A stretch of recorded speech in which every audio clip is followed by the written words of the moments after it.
다윗의 시대에 해를 거듭하여 3년 기근이 있으므로 다윗이 여호와 앞에 간구하매 여호와께서 이르시되 이는 사울과 피를 흘린 그의 집으로 말미암음이니 그가 기브온 사람을 죽였음이니라 하시니라. 기브온 사람은 이스라엘 족속이 아니요 그들은 아모리 사람 중에서 남은 자라. 이스라엘 족속들이 전에 그들에게 맹세하였거늘 사울이 이스라엘과 유다 족속을 위하여 열심히 있으므로 그들을 죽이고자 하였더라. 이에 왕이 기브온 사람을 불러 그들에게 물으니라. 다윗이 그들에게 묻되 내가 너희를 위하여 어떻게 하랴?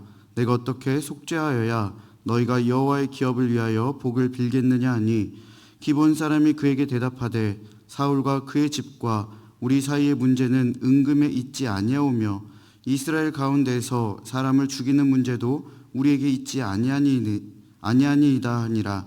왕이 이르되 너희가 말하는 대로 시행하리라. 그들이 왕께 아뢰되 우리를 학살하였고 또 우리를 멸하여 이스라엘 영토 내에 머물지 못하게 하려고 모해한 사람의 자손 7사람을 우리에게 내주소서. 여호와께서 택하신 사울의 고을 기브아에서 우리가 그들을 여호와 앞에서 목매달아 달겠나이다 하니 왕이 이르되 내가 내주리라 하니라. 그러나 다윗과 사울의 아들 요나단 사이에 서로 여호와를 두고 맹세한 것이 있으므로 왕이 사울의 손자 요나단의 아들 무비보셋은 아끼고 왕이 이에 아야의 딸 리스바에게서 난 자 곧 사울의 두 아들 알모니와 무비보셋과 사울의 딸 메랍에게서 난 자 곧 무할렛 사람 바르실레 아들 아드리엘의 5 아들을 붙잡아 그들을 기브온 사람의 손에 넘기니 기브온 사람이 그들을 산 위에서 여호와 앞에 목매어 달매 그들 7사람이 동시에 죽으니 죽은 때는 곡식 빼는 첫날 곧 보리를 베기 시작하는 때더라. 아야의 딸 리스바가 굵은 배를 가져다가 자기를 위하여 바위 위에 펴고 곡식 베기 시작할 때부터 하늘에서 비가 시체에 쏟아지기까지 그 시체의 낮에는 공중의 새가 앉지 못하게 하고 밤에는 들짐승이 범하지 못하게 한지라. 이에 아야의 딸 사울의 첩 리스바가 행한 일이 다윗에게 알려지매 다윗이 가서 사울의 뼈와 그의 아들 요나단의 뼈를 길르한 야베스 사람에게서 가져가니 이는 전에 블레셋 사람들이 사울을 길보아에서 죽여 블레셋 사람들이 벳산 거리에 매단 것을 그들이 가만히 가져온 것이라. 다윗이 그곳에서 사울의 뼈와 그의 아들 요나단의 뼈를 가지고 올라오매 사람들이 그 달려 죽은 자들의 뼈를 거두어다가 사울과 그의 아들 요나단의 뼈와 함께 베냐민 땅 셀라에서 그의 아버지 기스의 묘에 장사하되 모두 왕의 명령을 따라 행하니라. 그 후에야 하나님이 그 땅을 위한 기도를 들으시니라. 아멘. 여러분 오늘 하루 얼마나 많은 죄를 지으셨습니까? 그리고 지난 한 주 동안도 여러분도 얼마나 많은 죄를 짓고 사셨습니까? 우리는 예수님을 믿고 구원받은 자로서 죄 짓지 않아야 한다는 것을 너무나도 잘 알고 있습니다. 당연한 거죠. 그런데 실제로 죄 안 짓고 사는 사람들이 어디 있을까요? 이 안에서도 모든 분들이 한 사람도 걸르지 않고 다 죄를 지었을 것입니다. 그런데 이상하지 않습니까? 내가 지은 죄를 생각해 볼 때 어떤 때에는 그 자리에서 벼락을 맞거나 하나님의 저주가 임해하는 죄를 짓기도 하는데 우리는 아무런 일이 일어나지 않습니다. 그러니까 참 이상합니다. 그럼 내가 잘했다라는 것인가? 그도 더더욱 아니죠. 우리가 배운 하나님은 공의와 사랑의 하나님이십니다. 공의가 무엇입니까? 어렵게 설명할 필요도 없죠. 공의라는 것은 죄 지으면 벌 받는다. 이게 공의입니다. 우리가 죄 지으면 하나님께서 그 죄에 대해 진노하셔서 벌을 내리신다는 것이죠. 그런데 우리는 그때마다 벌을 받습니까? 여러분들이 인생을 살아오시면서 작은 죄뿐만 아니라 굉장히 큰 죄도 지으셨을 겁니다. 때로는 사람에게 악독한 혀로 말을 하여 그 마음을 갈기갈기 찢어놓는 그러한 말, 사람을 모함하는 말, 여러 가지 거짓된 말과 속삭임으로 많은 죄를 지었을 것입니다. 그뿐만 아니죠. 행동은 어떻습니까? 엄청난 많은 나쁜 짓들을 우리의 손과 발과 눈으로, 입으로 다 했겠지요. 그런데 그때마다 벌을 받지 않습니다. 그럼 하나님은 우리가 포인트 쌓는 것처럼 진노를 하나하나 차곡차곡 쌓으셔서 어느 시점이 되면 빵 하고 터뜨리는 그러한 하나님이실까요?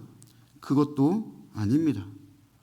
분명 공의의 하나님이시라면 우리는 죄를 지을 때마다 벌을 받는 것이 당연한 것입니다. 하지만 하나님은 그렇게 하지 않으십니다. 저의 어렸을 때 기억 중에 어머니 앞에서 굉장히 찝찝했었던 그런 기억이 한 가지가 떠오릅니다. 그때가 언제냐면요, 제가 분명 정말 혼날 만한 큰 잘못을 했습니다.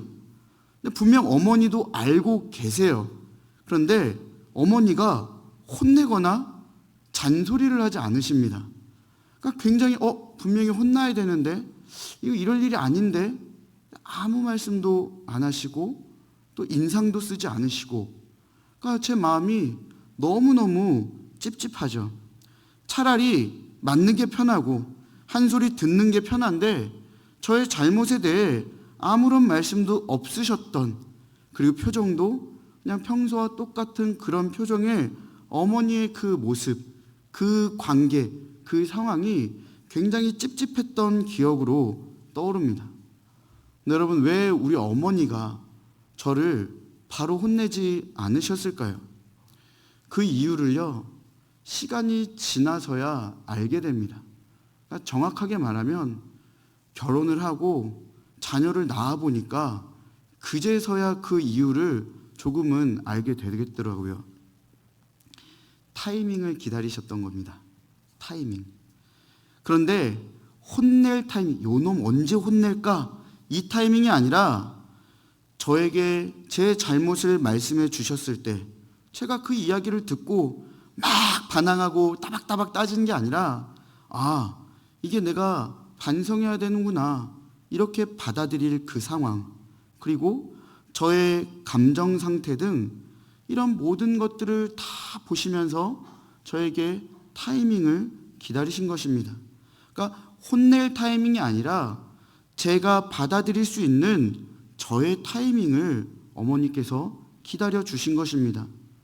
여러분, 부모가 무조건 혼내기만 하면, 잘못했다고 그 자리에서 막 이러면서 혼내기만 하면 내가 쌓인 감정만 이 자녀에게 해소하는 결과를 낳게 되죠.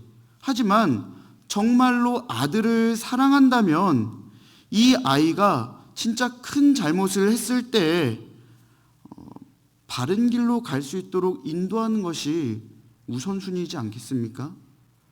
그러니까 혼내는 것보다 이 아이가 바른 길로 갈 수 있도록 그 길을 제시해주는 그 타이밍을 기다렸던 것이죠. 근데 여러분, 그것은 사랑이 받쳐주지 않으면 절대로 될 수 없습니다. 진짜 큰 잘못을 했어요. 막 속에서는 막 부글부글 끓어요. 혼내야 돼요. 가만두면 안 돼요. 하지만 참는 겁니다. 기다리는 겁니다. 왜냐하면 이 아이가 엇나가지 않고 이 말을 바르게 받아들이며 정말로 바른 길로 갈 수 있도록 사랑하기 때문에 그렇게 기도해 주시는 것이죠. 아들의 죄에 대하여 공의를 행하십니다. 분명히 공의를 행해야 돼요. 그런데 그 공의조차도 지금 사랑이 밑에 깊이 깔려있게 되는 것이죠. 그래서 기다리셨던 것입니다. 저 같은 성격을 어머니가 너무나도 잘 아세요. 이놈 내가 뭐라고 하면은 또 분명히 엇나가고 또 튕겨나갈 텐데. 그러니까 엇나가게 하지 않으시려고 어머니께서 부모로서 이 자녀에게 실수하지 않으시려고, 상처를 주지 않으시려고 공의를 행하는 것조차 사랑으로 인내하고 사랑으로 감싸면서 기다려 주신 것이죠. 근데 우리 아버지 되신 하나님도 마찬가지십니다. 타이밍을 기다리십니다. 우리에게 혼낼 타이밍을 기다리시는 것이 아니라 우리가 깨달아 변화될 타이밍, 반성하고 회개할 타이밍, 지금보다 더 성숙해지는 내가 될 수 있는 그 타이밍, 하나님은 그 타이밍을 기다리시는 것이죠. 당연히 하나님은 공의를 행하십니다. 번개가 바로 떨어지지는 않습니다. 하나님이 공의를 행하실 때 번개가 바로 떨어지진 않습니다. 여러분, 번개가 떨어지려면 어떻게 해야 되죠? 비구름이 모여야죠. 비구름이 모인 다음에 번개가 치는 겁니다. 그러니까 하나님께는 이러한 시간이 있는 겁니다. 이러한 공의로 우리를 다스리는 그 시간이 있으신 것입니다. 그런데 그 공의가 행해지는 그 시간조차도 하나님은 사랑으로 가득 차서 우리에게 은혜로 덮어주시는 그러한 하나님이시죠. 물론 즉각적인 공의가 실행될 때도 있습니다. 근데 제가 지금 이렇게 말씀드린 것은 오늘 본문의 말씀에 입각하여 하나님께서 우리에게 보여주신 이 본문의 말씀을 볼 때, 하나님은 공의를 시행하면서도 여전히 이 공의 중에도 사랑으로 인내하며 기다리시며 또한 은혜를 베풀어 주시는 분이라는 것을 우리는 이 본문을 통해 알 수가 있는 것입니다. 오늘 본문의 다윗을 보실까요? 사무엘하 21장부터 24장의 내용은 사무엘서의 부록과 같은 역할을 합니다. 여기에 실려있는 부록의 내용들은 다윗이 인간적인 부족함에도 불구하고 어떻게 이스라엘의 이상적인 왕으로서 그 역할을 행할 수 있었는지 우리에게 소개해주는 내용들입니다. 특히 부록의 처음과 끝인 21장과 24장은 다윗의 인간적인 부족함, 연약함, 어두운 면이 너무나도 적나라하게 드러나고 있죠. 그런데 그럼에도 불구하고 어떻게 이러한 사람이 이스라엘의 이상적인 왕으로서의 역할을 수행할 수 있었는지 그것을 우리에게 알려주는 것입니다. 오늘 본문의 시간적 배경은 다윗의 통치 초기에 일어났던 사건입니다. 사무엘하 9장에서 무비보셋의 존재를 다윗이 알았죠. 그런데 오늘 본문을 보면 무비보셋을 이미 알고 있었습니다.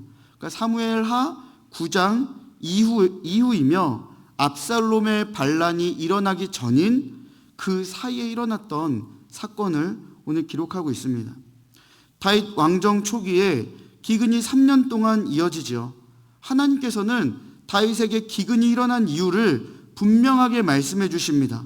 사울과 피를 흘린 그의 집으로 말미암음이니 그가 기브온 사람을 죽였음이니라.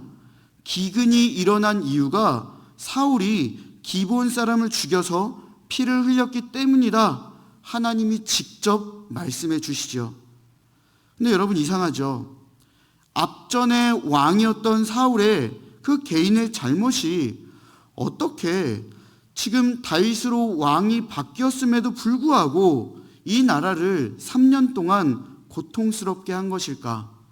우리는 이 이야기를 해결하기 위해서는 먼저 기브온 사람에 대해서 생각해 봐야 합니다. 여호수아 시대로 거슬러 올라가 보면 여리고와 아이성이 함락되었을 때 주변에 살고 있던 기브온도 당연히 진멸돼야 할 그러한 대상 중에 하나였습니다. 기브온은 이때 여호수아와 이스라엘을 속이죠. 그래서 몰래 찾아와서 조약을 맺습니다. 이스라엘 하나님 여호와로 그들에게 맹세했기 때문에 이스라엘은 기브온을 칠 수도 없고 건드릴 수도 없게 됩니다.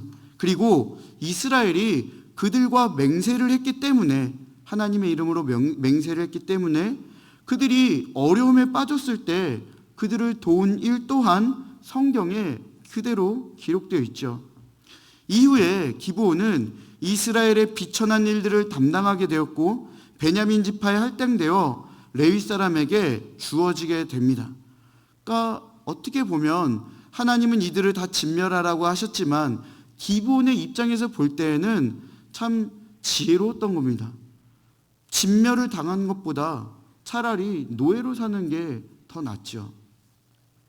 여러분, 기브온 사람들은 하나님의 이름으로 맹세를 맺은 자들입니다.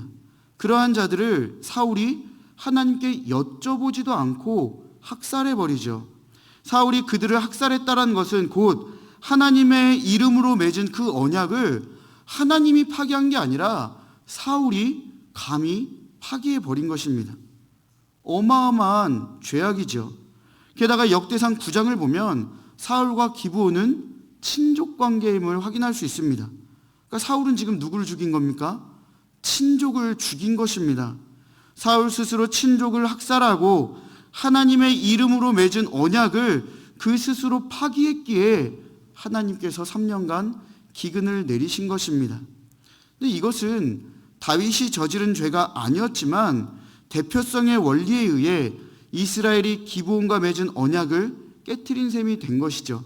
사울이 깨트렸지만 이 사울이라는 대표성, 이걸 봤을 때 이스라엘 전체가 같이 언약을 깨게 된 것입니다. 그래서 다윗은 이스라엘 왕으로서 책임을 지고 그 언약이 파기된 것에 대한 용서를 기브온 사람에게 구해야 했던 것입니다. 다윗이 기브온 사람을 부릅니다.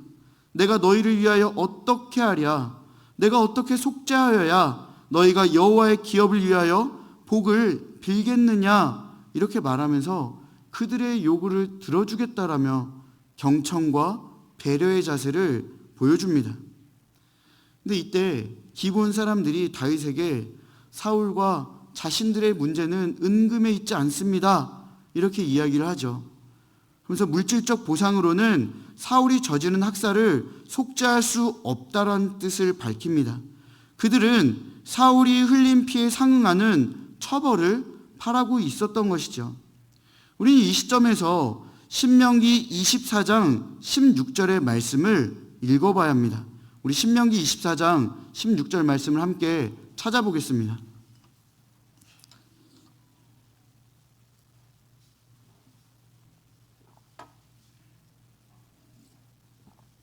신명기 24장 16절 말씀입니다.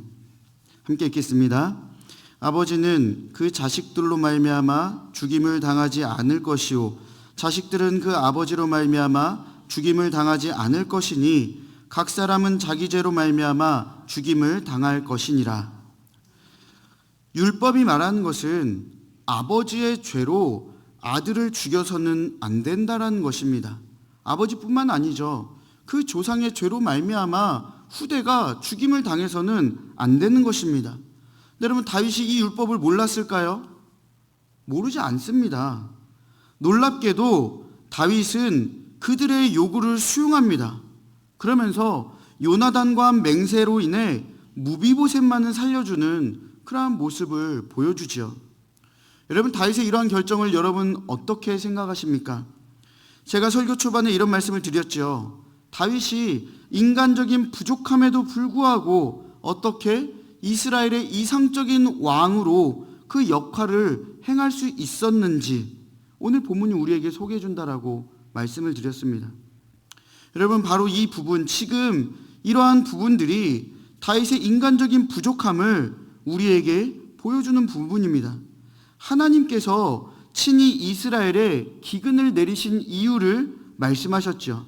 사울이 기브온 사람을 죽여서다. 이것은 이스라엘과 기브온이 맺은 언약을 깨트린 것이기에 언약의 회복을 위해서는 그들과 화평해야 된다. 언약을 갱신해야 된다. 또 그들에게 용서를 빌어야 한다. 이러한 내용들이 다 담겨 있습니다. 그렇다면 다윗은 무엇을 해야 하죠? 예배를 드려야죠. 제사를 드려야죠. 기브온을 위해 하나님 앞에 정성스러운 제사를 드리는 게 우선입니다. 화목제든 어떠한 제사든 하나님 앞에서 그들과 함께 예배를 드려야 합니다. 하나님과 기브온의 언약이 파기되지 않았음을 그들에게 확인시켜 줘야 하는 것이죠. 지금 먼저 사람을 죽고 살리는 문제가 아니라 하나님과의 관계의 회복, 그들이 하나님과 깨어지지 않았다, 언약이 깨지지 않았다가 먼저 우선시 되어야 합니다. 그런데 다윗은 본질적인 문제를 해결해 주지 않고 다른 방법으로 다른 결정을 내리게 됩니다. 그러니까 인간적인 욕구, 인간적인 갈증을 해소시켜 주는 것이죠. 하나님과의 관계에 아무 문제 없습니다가 아니라 그러냐? 죽게 내버려 두는 겁니다. 율법은 아버지의 죄로 아들을 죽여서 안 된다고 하는데 다윗은 사울의 죄로 그 후손들을 죽게 만듭니다. 결론적으로는요, 사울의 집안을 향한 다윗의 그 폭력을 정당화시키기 위해 이러한 상황을 정치적으로 이용한 것이라 우리는 볼 수가 있습니다. 여러분, 다윗에게 있어 사울과 그의 집안은 끝없는 골칫거리입니다. 무비보셋은 요나단과의 약속이 있었지요. 하지만 다윗에게 솔직히 말하면 정치적으로 전혀 위협이 되는 존재가 아닙니다. 다윗은 무비보셋 외에 사울 집안이라는 골칫거리를 제거하기 위해 종교적인 적법성과 정치적인 필연성으로 이 상황을 이렇게 만들어 가는 것입니다. 게다가 다윗이 또 다른 잘못을 하는데 이 중요한 일에 대해 하나님께 여쭤봅니까? 여쭤보지 않습니까? 성경을 보면 하나님께 여쭤보지 않고 스스로의 판단에 의해 결정을 내리게 됩니다. 다윗의 이러한 모습들은 분명 인간적인 부족함과 그의 어두운 모습을 우리에게 보여줍니다. 만약 이것이 다윗의 이러한 행동이 하나님께서 원하시고 기뻐하실 만한 일이었다면 사울의 후손들이 죽었을 때 바로 기근이 멈춰야죠. 근데 성경을 보면 즉각적으로 기근이 멈추지 않습니다. 기본 사람들이 그래요, 그 7명을 죽게 해야 됩니다, 이렇게 했을 때 죽었어요. 그러면 그들의 원한과 그들의 마음의 상함이 해소되었으면 하나님이 그들의 요청에 따라 비를 내려주셔야죠. 비가 내리지 않습니다. 그 의미가 무엇일까요? 하나님께서 원하시고 기뻐하신 일이 아니라는 것입니다. 그럼 여러분, 기근은 언제 멈춥니까? 12절과 13절 말씀입니다.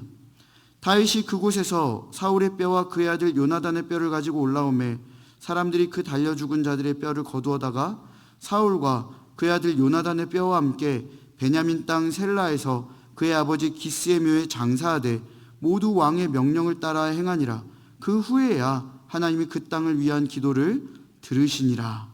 아멘. 다윗은 비록 방법이 좋지는 못했으나 사울의 후손들의 죽음으로 연약한 거류민들인 기브온 사람들이 경험한 억울한 일에 대한 원한을 풀어주고 이스라엘과 기브온의 언약 파기라는 큰 문제에 대한 용서를 구하게 됩니다. 그리고 여기서 그치지 않고 사울과 요나단과 죽은 7명을 가족묘에 장사 지내게 하여 그들의 명예를 회복시켜 주었고, 가족묘에 장사 지내주는 과정을 통해 죽은 자들에게 저주와 비난이 아닌 부활신앙의 은혜를 경험하게 해줬습니다. 이렇게 했을 때, 이런 일들이 있은 후에야 비로소 기근이 멈춘 것입니다. 하나님께서 원하신 뜻은 이런 것이죠. 사랑하는 여러분, 하나님께서 오늘 본문을 통해 우리에게 무엇을 말씀하고 싶으신 것일까요? 다윗의 모습을 잘 생각해 보십시오. 우리는 다윗이라는 인물에 대해서 늘 좋은 부분만 생각해서는 안 됩니다. 여러분, 세상에 진짜 존경받을 만한 사람도 완벽한 사람이 없습니다. 다윗도 마찬가지입니다. 다윗의 늘 좋은 모습만 생각하고 다윗은 항상 바른 사람이야, 전심으로 하나님을 사랑했던 사람이야. 다윗은 죄 안 짓습니까? 실수 안 합니까? 아니죠. 그러한 사고방식을 조금만 바꿔서 다윗에게도 어둡고 연약한 부분이 있다라는 것도 우리는 생각해야 합니다. 이러한 사람도 하나님께서 은혜를 베풀어 주셔서 주님의 귀한 일에 사용하셨고 주님의 사람으로 높임을 받았구나라는 것을 우리는 알아야죠. 완벽하기 때문에 하나님의 사랑을 받은 것이 아니라 부족했음에도 불구하고 하나님께서 이러한 사람도 사랑했다라는 것을 우리는 생각해 봐야 합니다. 다윗이요, 잘못한 거 있습니다. 자신의 정치적인 필연성을 위해 종교적인 적법성으로 포장하지 않았습니까? 굳이 그렇게 해서 사람을 죽음으로 몰지 않아도 되는 상황에 죽도록 허락한 겁니다. 귀찮으니까, 눈에 가시니까, 내 걸림돌이 되니까 그렇게 죽게 만든 겁니다. 여러분, 하나님은 공의와 사랑의 하나님이십니다. 지금 다윗의 이러한 모습을 볼 때에 공의의 하나님께서 다윗을 징벌하셔야죠. 뭐 문둥병이 갑자기 올 수도 있고, 아니면은 심장마비로 죽을 수도 있습니다. 아니면은 신하가 갑자기 배신해서 다윗이 자고 있을 때 찔러 죽이고 도망갈 수도 있습니다. 어떠한 방법으로든 하나님은 쉽게 징벌할 수 있습니다. 하지만 당장 징벌하지 않으십니다. 그렇다고 3년의 기근이 다윗 때문이었습니까? 그도 아니죠. 사울 때문이라고 하나님께서 분명하게 말씀하고 계십니다. 사울이 기본 사람을 학살한 것은 죄가 되고 다윗이 사울의 후손들 7명을 죽게 한 것은 학살이 아닙니까? 죄지요. 잘못된 것입니다. 그런데 왜 하나님은 다윗을 벌하지 않으시는 것일까? 우리는 이 본문의 말씀을 잘 묵상하면서 하나님의 지극히 크신 사랑을 깨닫게 됩니다. 하나님은요, 타이밍을 기다리신 것입니다. 다윗을 혼내실 타이밍을 기다리신 것이 아니라 어떻게 해야 하나님께서 기뻐하실 것인지를 다윗이 알고 하나님께서 기뻐하실 일을 행할 수 있도록 하나님은 기다려주신 것입니다. 또한 이 다윗의 모습을 통해 누가 위로받습니까? 여기 있는 우리들이 위로받는 겁니다. 아, 하나님이 기다려주시는구나. 하나님이 나 바로 벌 주시는 게 아니라, 나 완전히 그냥 묵사발 만드시는 게 아니라 나를 용서하시고 인내하시고 기다리시면서 내가 행해야 할 길, 내가 올바로 가야 할 길을 내가 깨닫게 인도해 주시는구나. 우리는 그러한 하나님의 사랑을 이 본문을 묵상하며 깨달을 수 있는 것입니다. 사랑하는 여러분, 우리는 얼마나 많은 잘못과 실수와 또한 어두운 모습을 하나님 앞에 보이며 살아갑니까? 다윗과 같이 우리의 이익과 욕망을 위해 정당성을 찾으려 할 때가 얼마나 많이 있습니까? 근데 여러분, 다윗을 보십시오. 그가 잘못된 길을 선택했지만 하나님의 자녀요 백성으로서 마땅히 할 바를 행했을 때 사랑을 베풀어 주셔서 기근을 다 멈추게 해주십니다. 하나님께서 공의를 행하시는 분이시지만 그 공의조차도 사랑이 바탕이 되어 참으시고 기다려 주셔서 결국 바른 길로 가도록 이끌어 주신 것입니다. 당장 벼락마저 죽을 수 있는 다윗도 그 벼락을 준비하시고, 그러니까 그 시간이 공의의 시간을 하나님이 준비하시고 이끌어 가시지만 그 안에 사랑이 깊이 들어가서 다윗이 깨달아 알게 해주신 것이죠. 그래서 용서해 주시는 겁니다. 공의가 시행되지 않은 게 아닙니다. 공의 중에서도 하나님의 사랑이 더 크게 임하고 있다는 것, 공의 중에서도 여전히 하나님의 사랑은 변함없이 공의와 함께 진행됐다는 것을 우리에게 보여주죠. 여러분, 우리의 인생을 보십시오. 다윗과 똑같습니다. 하나님은 우리의 인생에 공의를 행하십니다. 우리가 잘못된 길을 갔을 때, 잘못된 선택을 하고 어둠 속에 우리의 모습을 감추고 우리의 악행을 정당화했을 때 하나님은 공의를 행하십니다. 바로 벼락 내리시진 않으시지만 벼락 내리실 준비를 하시지요. 그런데 그런 그 공의 중에도 우리를 기다려주시고 우리를 인내해 주시고 우리를 인도하여 주시는 것입니다. 하나님이 기뻐하시는 모습으로 나아갈 수 있도록, 하나님이 뜻하시는 인생으로 회복될 수 있도록 그렇게 인내하고 기다려 주시는 것이죠. 그리고 우리가 하나님께서 기뻐하시는 일들을 행할 때 하나님의 백성으로 하나님의 자녀로서 마땅히 해야 할 일과 가야 할 길을 갈 때, 또한 우리의 죄를 회개할 때 하나님은 우리에게 크신 사랑을 베풀어 주신다라는 것입니다. 버리지 않으시죠. 포기하지 않으시지요.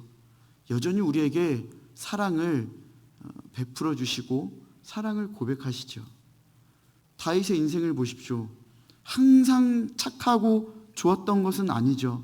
하지만 하나님이 그의 인생을 높여주셨습니다. 하나님이 그를 세워주셨습니다. 하나님의 은혜로 말미암아 다윗이 가치 있는 자, 복 있는 자, 하나님의 영광 가운데 살아간 자가 된 것입니다. 우리도 마찬가지입니다. 다윗이 왕이었기 때문에, 싸움을 잘하기 때문에, 하나님의 이름으로 싸워서 이겼기 때문에 다 하나님의 은혜 아닙니까? 여기 계신 여러분들도 하나님의 은혜가 임했기 때문에 우린 지금 살아가는 것입니다. 하나님의 공의와 사랑이 여러분의 삶에 가득 차 넘치기 때문에 우리는 나로서 살아갈 수 있는 겁니다. 하나님의 자녀로, 하나님의 백성인 배우진인 채로 여러분의 그 이름 그대로 여러분은 살아갈 수 있는 겁니다. 오늘 하루도 큰 죄를 저질렀다 할지라도, 지난 날에도 큰 죄를 저질렀다 할지라도, 앞으로 원치 않아도 혹여라도 내가 죄를 짓는다 할지라도 하나님은 공의와 사랑 안에서 우리의 삶을 살아갈 수 있도록 인도해 주시는 것입니다.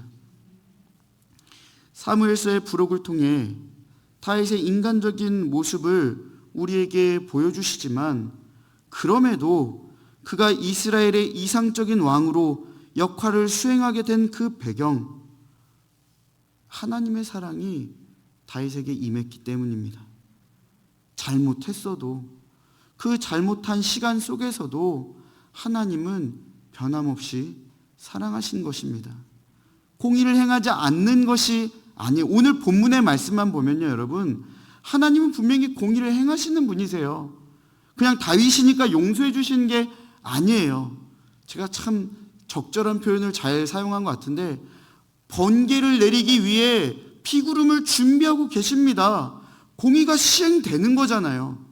그런데 벼락이 떨어지지 않고 하늘이 맑아진 거예요. 하나님의 은혜로 회개하고 돌이키며 하나님의 뜻에, 하나님이 원하시는 길을 갔기 때문입니다. 다 하나님의 사랑 때문이죠. 그리고 그 사랑이 이 본문을 묵상하며 수많은 죄를 저지르고 죄 때문에 무너진 우리들에게 소망을 불어넣어 주는 것입니다. 사랑하는 여러분, 우리의 인생은 공의가 분명 작동하지만 그 공의 중에도 참고 견디며 기다리시는 하나님의 넘치도록 크신 사랑이 가득 채우고 있다는 사실을 잊지 마시기 바랍니다. 첫째로는 두려워할 줄 아셔야 돼요.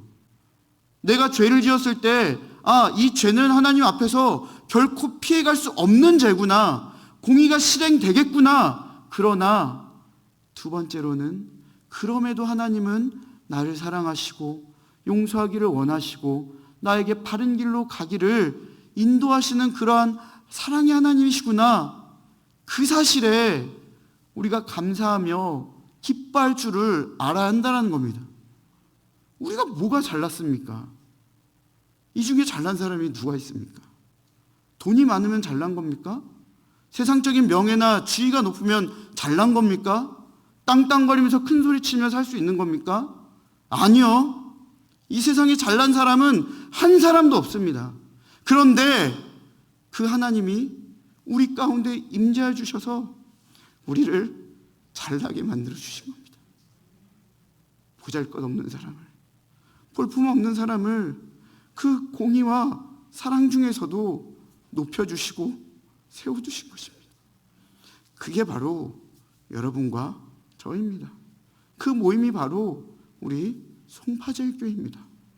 우리는 그래서 더욱더 감사할 줄 알아야 합니다. 난 죄인이야, 이러한 비관적인 생각보다는 이 모든 게 하나님의 사랑이구나, 나에게 베풀어 주시는 은혜구나, 이러한 참된 기쁨을 누리는 여러분과 제가 되기를 소망합니다. 이제 우리는 하나님이 공의와 사랑의 하나님이심을 깨닫고 하나님의 백성이요 자녀로 하나님께서 기뻐하실 삶의 모습을 향해 걸어가면 됩니다. 여러분, 오늘 당장 이 시간 이후로 담대하게 당당하게 걸어가십시오. 그렇게 살아가십시오. 그렇게 될 때 우리 삶에 온전한 회복이 있고 하나님의 긍휼이 임하며 언약에 사로잡힌 복된 삶을 여러분은 살아가게 될 것입니다. 눌리지 마십시오.